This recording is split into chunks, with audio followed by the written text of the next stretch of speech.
दोस्तों नमस्कार, sports VK देख रहे हैं आप। मैं हूं आपके साथ योगेश मिश्रा।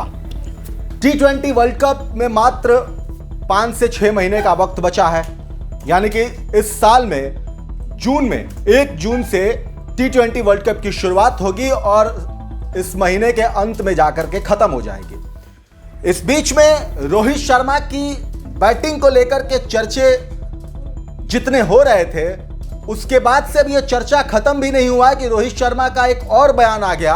अब यह बयान चर्चा में बना हुआ है। आखिर रोहित शर्मा ने ऐसा क्या बोल दिया जिसको लेकर के अब T20 वर्ल्ड कप से लेकर इसको जोड़ा जा रहा है। उन्होंने हाल ही में एक इंटरव्यू दिया और उसमें खिलाड़ियों को लेकर के बड़ी बात कह दी, जो वर्ल्ड कप को लेकर के जो T20 वर्ल्ड कप जून में होने वाला है, संभवतः वो खिलाड़ी उस T20 वर्ल्ड कप का हिस्सा होंगे। जाहिर तौर पे अभी फाइनल भी नहीं हुआ है बीसीसीआई के द्वारा कि कौन से खिलाड़ी रहेंगे, क्या कप्तान रोहित शर्मा ही कप्तानी करेंगे वर्ल्ड कप का, इन सब में। लेकिन यह बयान सुर्खियों में इसलिए हो गया कि ऐसा कहा जा रहा है कि रोहित शर्मा ने शायद अपनी वो प्लेइंग 11 चुन ली है जिसके साथ वो वर्ल्ड कप के मैदान में, यानी कि जब भारत की अगुवाई वो T20 वर्ल्ड कप में करेंगे, वो खिलाड़ी दिखेंगे।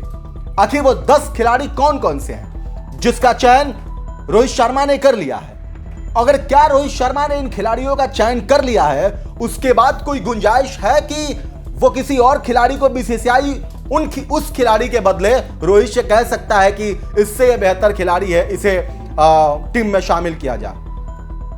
मुझे तो ऐसा कम ही लग रहा है, क्योंकि जो कप्तान जिस खिलाड़ी के साथ खेलना चाहता है या जिस खिलाड़ी को लेकर के वो पहले से ही जो खिलाड़ी खेलते रहते हैं उसको लेकर जो लिस्ट बनाकर कप्तान रखे रहते हैं, उसमें बदलाव की गुंजाइश बहुत कम होती है।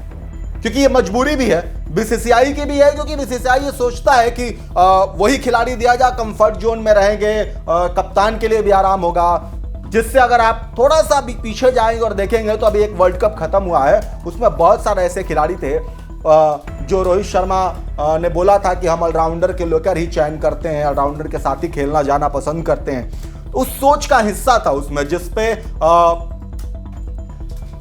कोच के साथ साथ चयनकर्ता या सारे जो कुछ भी मैनेजमेंट के टीम के हिस्सा है, जो मैनेजमेंट बीसीसीआई के साथ है, उन लोगों ने उस पर सहमति जाहिर की थी।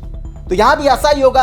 लेकिन वो उन खिलाड़ियों के बारे में आपको बताते हैं अब शुरुआत से एक एक करके कि आखिर इस खिलाड़ी के साथ क्यों जाएंगे, आखिर क्यों रोहित कह रहे हैं कि इन 10 खिलाड़ियों का उन्होंने चयन कर लिया है, क्या यही खिलाड़ी वास्तव में दिखेंगे वर्ल्ड कप में। तो फिलहाल में आपको मेरे पीछे तस्वीर दिख रही होगी।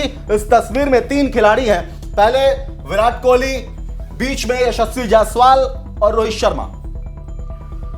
अब ओपनिंग से शुरू करते हैं कि कैसे अगर रोहित शर्मा को ओपनिंग करना होगा और खिलाड़ी का चयन करना होगा इस हिसाब से कि कौन ओपनिंग में होगा, कौन मिडिल ऑर्डर में होगा, कौन ऑलराउंडर होगा, कौन तेज गेंदबाज होगा, कौन से स्पिनर्स हो सकते हैं। क्योंकि इसमें बड़ी बात यह भी है कि वेस्ट इंडीज और यूएस में खेला जाना है ये वर्ल्ड कप, तो इस लिहाज से भी चयन जब होगा खिलाड़ियों का, तो इस बात को ध्यान में रखा जाएगा कि विदेशी सरजमीन पर कौन से ऐसे खिलाड़ी हैं जो ज्यादा इंपैक्ट डाल सकते हैं। तो इसका भी ध्यान में रखना होगा, कोच को, कप्तान को भी, और टीम मैनेजमेंट से लेकर के बीसीसीआई तक सबको। तो ये अब ओपनिंग जोड़ी की अगर हम सबसे पहले बात करते हैं तो इसमें आपको विराट कोहली को हटा देते हैं तो आपको यशस्वी जायसवाल और रोहित शर्मा दिख रहे हैं। लेकिन अगर मैं इन 2 की बात कहूं कि अगर हो सकता है कि रोहित शर्मा के अपने सोच में यशस्वी जायसवाल फिट बैठते होंगे, तो आखिर क्यों? तो उसके पीछे एक कारण है। कारण यह है कि यशस्वी जायसवाल आईपीएल से लेकर के T20 तक का भी जो इनका सफर रहा है, जो उन्होंने खेला है, इसमें सबसे बड़ी बात इनके साथ ये है कि पावर प्ले के अंदर जब ये खेलते हैं तो ये बहुत तेज खेलते हैं। और T20 वर्ल्ड कप में या T20 मैच में हमने आपको पहले ही बताया कि पावर प्ले के अंदर जो टीम ज्यादा रन बना लेती है वो बैटिंग के लिहाज से बड़ी मजबूत हो जाती है। यशस्वी जायसवाल उस खिलाड़ियों में से एक है जो बिना आगे पीछे सोचे समझे, उनको बस एक दिशा और एक बात पता होता है कि मुझे 4 ओवर के इस पावर प्ले के अंदर, 6 ओवर के अंदर, 10 ओवर के अंदर अगर मुझे रहना है तो मुझे सबसे ज्यादा रन बनाना है। तो एक लिहाज से ये रोहित शर्मा के उम्मीदों पर हो सकता है कि खरा उतर सकते हो और रोहित की सोच में हो सकता है यशस्वी जायसवाल हो। लेकिन अगर रोहित यशस्वी के साथ जाते हैं तो फिर शुभमन गिल का क्या? वो खिलाड़ी जो आपके पूरे वर्ल्ड कप में उसको लेकर के चर्चा थी, आपने देखा किस तरीके से वो बीमार पड़ गए थे, उसके बाद वो आए, आने के बाद उन्होंने शुरू की खेल, अच्छा खेला, जो कुछ भी था वो वर्ल्ड कप में उनका योगदान रहा, उन्होंने दिया। तो यहां पे रोहित के लिए मुश्किल है, बीसीसीआई के लिए मुश्किल है, लेकिन बड़ी बात यह है कि यशस्वी इसलिए फिट बैठ रहे हैं क्योंकि रोहित अभी इनके साथ 2 बार इन्होंने ओपनिंग की। आपने देखा इसके पहले वाले मैच में जिसमें रन आउट हुए थे उसमें उन्होंने उसके बाद उन्होंने लिया नहीं शुभमन गिल को। तो फिर यहाँ अगर वो शुभमन गिल को ड्रॉप करते हैं तो ये भी एक सवाल है, क्योंकि शुभमन गिल जिस हिसाब से वो गुजरात की तरफ से खेलते हैं उनके पास भी अच्छा खासा अनुभव है और बढ़िया बैटिंग करते हैं। तो यहाँ पे एक रोहित के लिए थोड़ी सी मुसीबत है, लेकिन ऐसा लग रहा है कि रोहित के दिमाग में यशस्वी जायसवाल बेहतर हैं शुभमन गिल से। दूसरा अगर देखते हैं मिडिल ऑर्डर की बात करते हैं। अब मिडिल ऑर्डर में अगर खिलाड़ियों की बात करते हैं तो वो कौन से खिलाड़ी हो सकते हैं जो रोहित की पसंद हो सकते हैं। मिडिल ऑर्डर में रोहित ज्यादातर जाने की कोशिश करेंगे तो रिंकू सिंह और विराट कोहली। आपको पता है कि इस मैच में ही, अफगानिस्तान वाले मैच में ही विराट कोहली और रोहित शर्मा 2 लोगों की वापसी हुई। सेमीफाइनल T20 का जब इन्होंने खेला था उसके बाद दोनों खिलाड़ी सीधे अफगानिस्तान के साथ खेलने आए थे, बड़े लंबे समय के अंतराल के बाद आए थे खेलने के लिए। रोहित शर्मा ने तो क्या शानदार बैटिंग कर दी, वो सब आपने देखा है, किसी से छुपा नहीं है अंतिम मुकाबले में अफगानिस्तान के साथ। मिडिल ऑर्डर में क्यों रिंकू सिंह, आखिर क्यों रिंकू सिंह और विराट कोहली पे ज्यादा भरोसा दिखाना चाह रहे हैं कप्तान? तो उसके पीछे भी एक कहानी है। कहानी है कि पहली बात तो यह कि विराट कोहली एक ऐसे प्लेयर हैं जिसके बारे में मुझे नहीं लगता कि बहुत कुछ आप लोगों को बताने की जरूरत है। जो क्रिकेट को समझता देखता है वो विराट कोहली से वाकिफ होगा, और विराट कोहली के हर एक खेल में जब वो मैदान पे आते हैं उनके हर तरीके के खेल हो या बाकी चीजें भी जो मैदान के अंदर वो करते रहते हैं, अपने एक्टिविटीज करते रहते हैं, उससे भी सब लोग वाकिफ हो। लेकिन बैटिंग में मिडिल ऑर्डर में विराट कोहली इसलिए है क्योंकि विराट कोहली चेज मास्टर जाने जाते हैं। सेकेंड इनिंग में बैटिंग बहुत जबरदस्त करते हैं और इसीलिए विराट कोहली रोहित शर्मा की पसंद के पीछे एक ये भी रीजन होगा कि रोहित शर्मा जो है विराट कोहली को थोड़ा सा अनुभव के हिसाब से वहां पे लेकर आना चाहेंगे। रिंकू सिंह की अगर बात करें तो आपको पता है रिंकू सिंह एक ऐसे खिलाड़ी हैं कि अगर रिंकू सिंह के बारे में तत्काल में अगर आपको कोई जानकारी लेनी है तो वो अंतिम ओवर याद कर लीजिए रोहित शर्मा और रिंकू सिंह का, जब उन्होंने 1 ओवर में 36 रन मार दिए, 20वां ओवर चल रहा था। वो इंपॉर्टेंट है आईपीएल के हिसाब से, क्योंकि रिंकू सिंह ऐसे प्लेयर हैं कि अगर 1 ओवर में 29 रनों की दरकार है और आपका अंतिम ओवर चल रहा है तो इस खिलाड़ी के पास इतना क्षमता है, इस खिलाड़ी के पास वो काबिलियत है कि वो कर सकता है। और वैसे ही खिलाड़ी T20 और आईपीएल में चाहिए जो जुनूनी होते हैं, जिनके अंदर आगे पीछे की ज्यादा सोच ना हो, बस उस दिन के लिए क्या वो सोचता वो उसके पास हो। अगर रिंकू सिंह का इसके हिसाब से अगर रिकॉर्ड देखना है तो आप कोलकाता नाइट राइडर्स की तरफ से जाके देख सकते हैं। और इसीलिए मुझे ऐसा लग रहा है कि रोहित शर्मा इस खिलाड़ी को ज्यादा चाहेंगे कि वो टीम का हिस्सा हो वर्ल्ड कप में। लेकिन इसके साथ साथ ही बीसीसीआई के पास फिर एक सवाल जन्म ले लेता है कि फिर केएल राहुल का क्या, उस केएल राहुल का क्या जो मिडिल ऑर्डर में वर्ल्ड कप में रोहित शर्मा या विराट कोहली इन सब के बाद भी क्या शानदार उन्होंने बल्लेबाजी की थी। तो यहां पे थोड़ा सा मुश्किल होगा रोहित शर्मा के लिए। लेकिन मुझे लगता है कि रोहित शर्मा अगर केएल राहुल को भी लेकर के आते हैं तो आपको 15 लोगों को ही लेके जाना है। अब उसमें या तो आप लेके जाइए, आप बैठाइए डकआउट में कि भाई वहां बैठिए, खेलना नहीं है तो अनलुकर्स की तरह दर्शक बन के देखते रहिए, तो वो अलग बात है। लेकिन आप जिसको मौका दे सकते हैं और जो आईपीएल खेल सकता है या वर्ल्ड कप खेल सकता है, उसमें रिंकू सिंह मुझे लगता है कि शायद केएल राहुल से ज्यादा सोच में होंगे रोहित शर्मा के, क्योंकि आईपीएल या T20 वर्ल्ड कप ऐसे खिलाड़ियों के लिए है जो नए हो, जिनके पास जुनून हो, और वो ऐसे खिलाड़ी ना हो कि होता क्या है ना कि जब अनुभवी खिलाड़ी हो तो उसकी खुद की इमेज भी दांव पे लगी रहती है। अगर आप रोहित शर्मा विराट कोहली का इस 2 मैच में देख लीजिए, विराट कोहली के परफॉर्मेंस नहीं हुई, रोहित के लिए सवाल था और इसलिए भी था कि उनको जवाब इसका देना भी पड़ेगा। रोहित के लिए ये समस्या थी कि उनका भी बैट नहीं चल रहा, अंत मैच में तो चल गया वो ठीक है। तो ये हो सकता है मिडिल ऑर्डर में रिंकू सिंह और विराट कोहली। लेकिन इसमें एक और खिलाड़ी है जो फिट बैठता है अगर उसकी फिटनेस होती है, सूर्य कुमार यादव। सूर्य कुमार यादव को रोहित शर्मा इग्नोर इसलिए भी नहीं कर सकते क्योंकि ये एक ऐसा खिलाड़ी है जो T20 फॉर्मेट के लिए ही बना है। वर्ल्ड कप में आप लोगों ने इनको परफॉर्मेंस के तौर पर देखा, बहुत सारे सवाल हुए, लेकिन T20 में आपको पता है कि ये खिलाड़ी किस हिसाब से खेलते हैं, मुंबई से खेलते हैं और क्या इनका रिकॉर्ड है। तो मिडिल ऑर्डर में अब चूंकि इनका फिटनेस एक समस्या है, अगर ये फिट रहते हैं तो रोहित के दिमाग में सूर्य कुमार यादव रहेंगे, क्योंकि सूर्य कुमार यादव एक ऐसे खिलाड़ी है, हर दिशा में हर जगह बाउंड्री का कोई एक ऐसा दिशा नहीं होगा जहां पे बचे जब इनका बल्ला चलने लगता है, और T20 के हिसाब से बेहतरीन खिलाड़ियों में गिने जाते हैं। तो रोहित शर्मा के दिमाग में सूर्य कुमार यादव भी होंगे। अब विकेट कीपर के हिसाब से अगर देखा जाए कि किसको लेकर के ज्यादा आश्वस्त होंगे और बीसीसीआई क्या जिस खिलाड़ी को रोहित कह रहे हैं उस पर सहमति जाहिर कर सकता है, तो वो ईशान किशन और जितेश शर्मा। ईशान किशन और जितेश शर्मा ये दो ऐसे खिलाड़ी हैं जो तत्काल में, हालांकि ईशान किशन जो है वो टेस्ट में वो चले गए थे, उसके बाद उन्हें मौका नहीं मिला। सवाल भी हुआ उनके जाने पर कि आखिर क्या हुआ जो कि उनको मौका बाकी आगे नहीं मिल रहा है, क्या वो सोच नहीं रहे हैं बीसीसीआई उनकी तरफ, या उनके बिहेवियर की वजह से उनको मौका नहीं दिया जा रहा है कि वो बीच में मैच छोड़कर चले गए थे। तो वो दो खिलाड़ी हैं, एक तरफ ईशान किशन है, दूसरी तरफ जितेश शर्मा। ये खिलाड़ी इसलिए भी फिट हैं क्योंकि ईशान किशन को बीसीसीआई इग्नोर नहीं कर सकता, क्योंकि ईशान किशन ऐसे खिलाड़ी हैं। जितेश शर्मा पे थोड़ा बहुत संशय हो सकता है कि क्या अगर इसके साथ, लेकिन विकेट कीपर 2 लेना ही पड़ेगा आपको। अब इसमें बच जाते हैं आपके पास ऋषभ पंत और संजू सैमसन।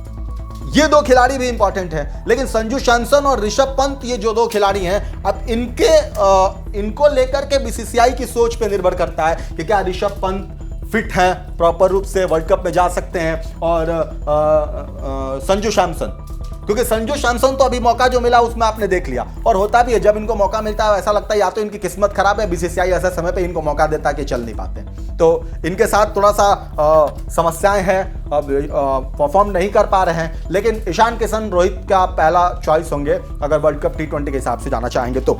अब ऑलराउंडर में आते हैं हम, तो ऑलराउंडर में आपने शानदार प्रदर्शन देखा है खिलाड़ी का जो अभी लगातार बैक टू बैक अर्धशतक लगाया था, शिवम दुबे।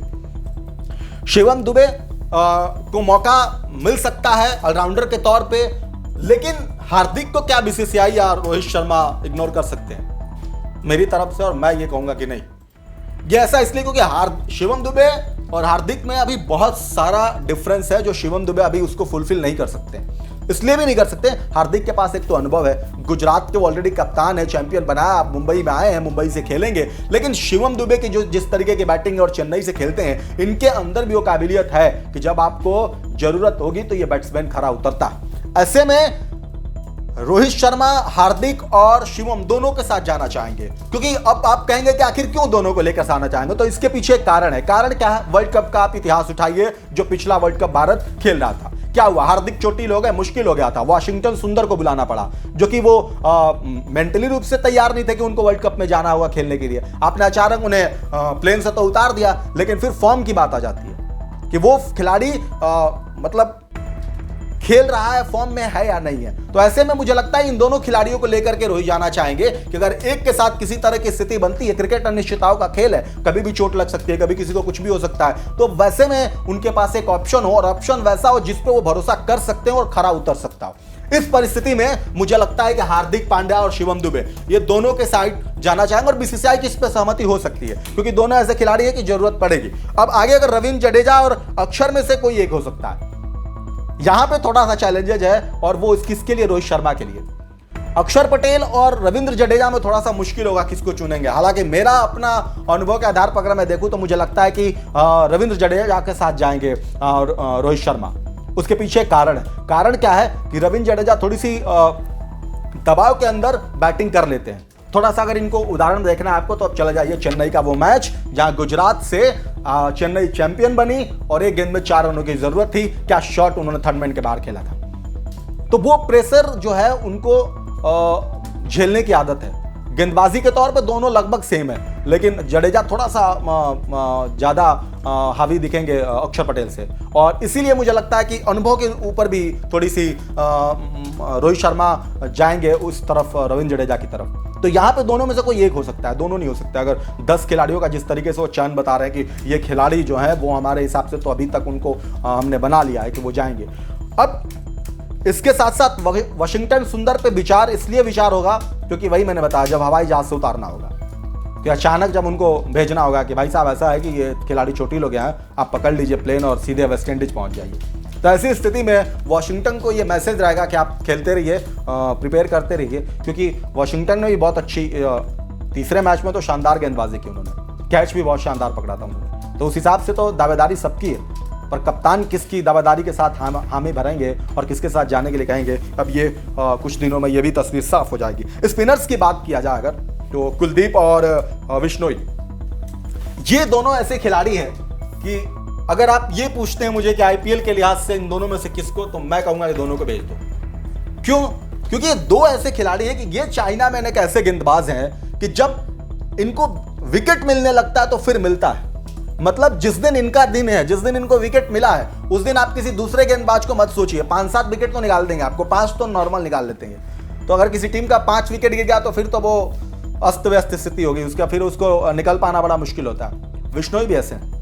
बिश्नोई से थोड़ा सा आप कहेंगे तो देख लीजिए अगला मुकाबला, इसके पहले वाला जो हुआ था, जिसमें उन्होंने 2 विकेट लिए थे 1 रन पे और भारत को सुपर ओवर में जीत हासिल की थी। तो बिश्नोई ऐसे गेंदबाज हैं और इस तरीके से खेलते हैं। लेकिन यहां भी कप्तान के हिसाब से मुझे ऐसा लगता है कि ये चूंकि विदेशों में दौरा है और वहां पे खेल है, तो वो जाना चाहेंगे इस दोनों के साथ, दोनों को लेके जाना चाहेंगे। अब उसमें वहां पे जिस पिच की जो कंडीशंस होगी उसके साथ तो खेलेंगे।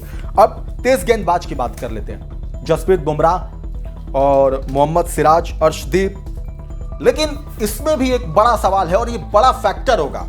यहां पे रोहित शर्मा को और बीसीसीआई को बहुत सोच के डिसीजन लेना पड़ेगा। अब कैसे? तो पहला सिराज, दूसरा आपके जसप्रीत बुमराह जो इस साइड में दिख रहे हैं और बीच में आपको शमी दिख रहे हैं। क्या बीसीसीआई उस गेंदबाज को दरकिनार कर सकता है जिस गेंदबाज ने वर्ल्ड कप के अंदर कोहराम मचाया था? आपको मैच के अंदर वापस कैसे लाना है? उन्होंने जब आपको विकेट नहीं मिल रहा था उस परिस्थिति में लाके दिया था।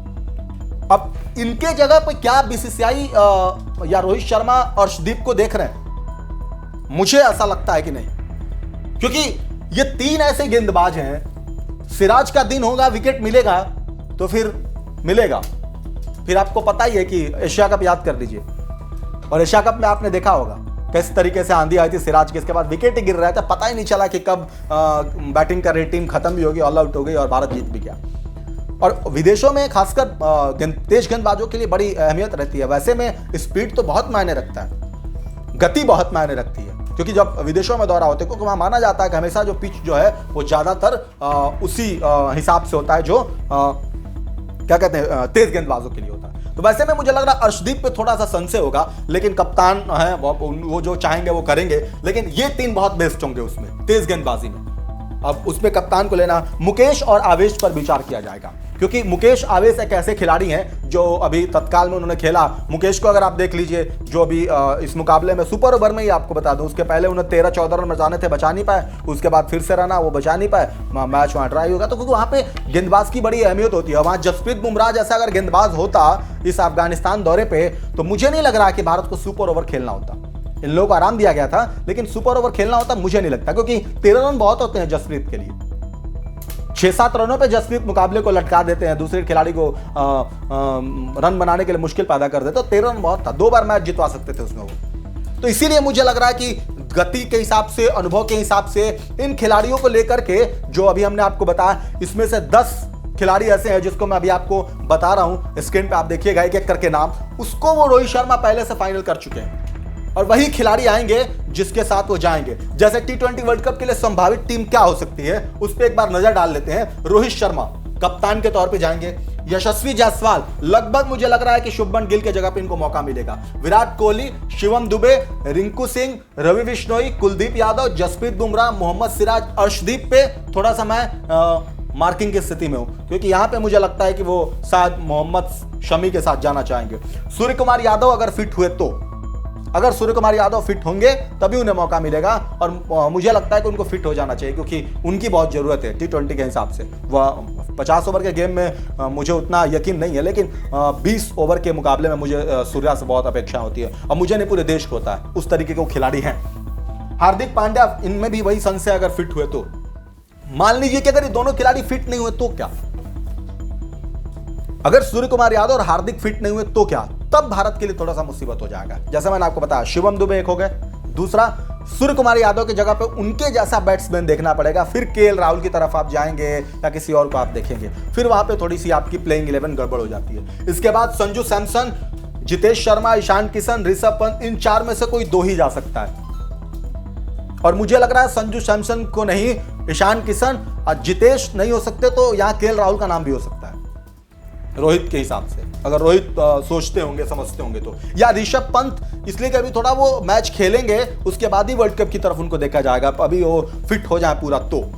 इसके बाद से रविंद्र जडेजा और अक्षर पटेल में से एक, ये जो हमने आपको बताया। बहरहाल की स्थिति में ये जो बयान आया है ना रोहित शर्मा का, ये बयान तहलका इसलिए मचा रहा है और इस पे सवाल इसलिए हो रहे हैं क्योंकि बीसीसीआई की भी सहमति नहीं है। ये सब कुछ बताने के पीछे कारण ये था कि रोहित शर्मा जिस 10 की बात कर रहे हैं वो 10 इसी में से होगा, और बीसीसीआई की सहमति नहीं हो तो पहले संशय है। लेकिन अजीत अगरकर ज्यादातर रोहित शर्मा के फेवर का डिसीजन लेते हैं। क्यों? उसके पीछे कारण क्या है? कोच राहुल द्रविड़। ये 3 लोगों की आपसी जो कह सकते हैं कि बातचीत है, वो रोहित शर्मा को बतौर खिलाड़ियों को लेकर के फेवर में ले जाने की स्थिति में रहते हैं। बहरहाल आप क्या कुछ सोचते हैं, आपको कैसा लगा, कमेंट बॉक्स में जरूर बताइए। ऐसी तमाम खबरें जो स्पोर्ट्स से जुड़ी है आपको यहां मिलेगी। अगर आपने चैनल को सब्सक्राइब नहीं किया तो कर लीजिए। फिलहाल स्पोर्ट्स वीके में इतना ही। नमस्कार।